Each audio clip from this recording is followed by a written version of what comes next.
got a lock in the back. She actually is not very mobile, so that's going to be a lot easier to load and unload because she can stand up, and then we just bring her back down, strap her in. As you can see, this is like a race car seat. This looks really comfortable. And we're just here today to figure out how to use this thing before we put a student in it. On some of them, it's just a pin and it's a dead man lift, so there is no scissoring. You have to physically lift the chair up. There's a pin that pulls out to separate it, and a pin to put it back in so it stops separating. All right.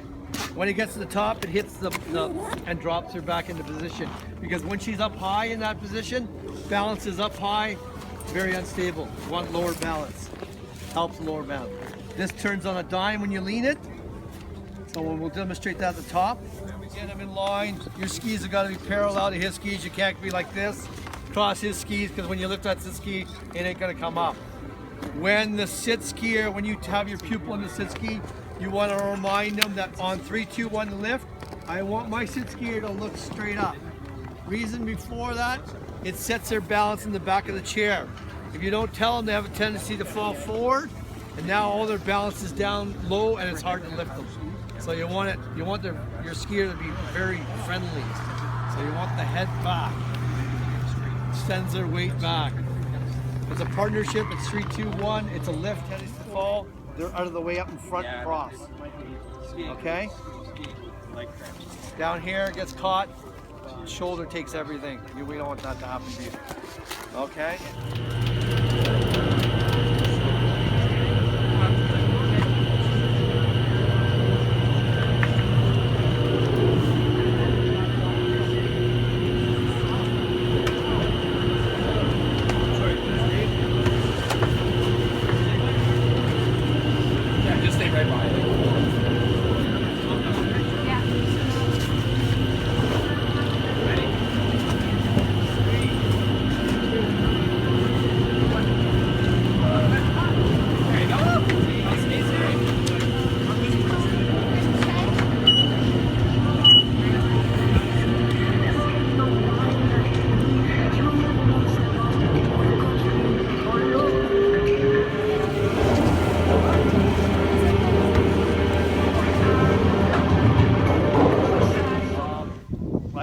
Purple line is very invisible, so everybody's got to have eyes. Sometimes we might have 3 volunteers, 1 running defense. Today it's very quiet.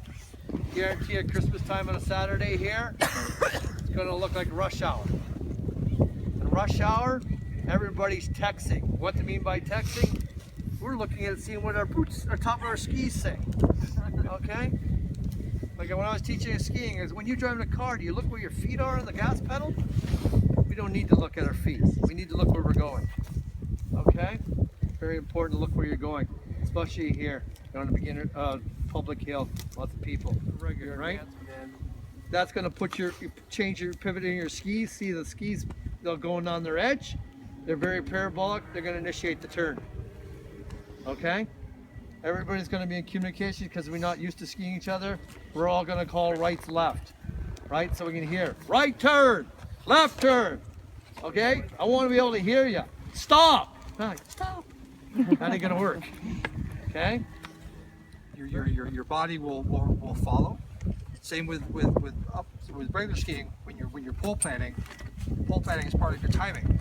So open the door with the outrigger. You turn past the outrigger. Right, hesitate the right, and you make the right. But you got to make the right. You got to commit. Because if I had somebody call right and didn't commit, and they went left on me, that's a disaster. Okay? So commit. You got to commit. Plus on this hill, you definitely got to commit because it's empty today, which we have the freedom. But when you have people that you got to avoid,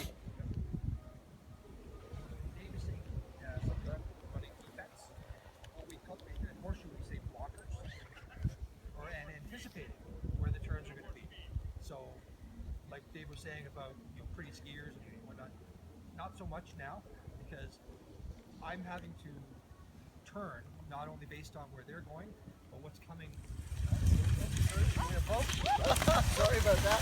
You're leaning to the left. Lean to the right.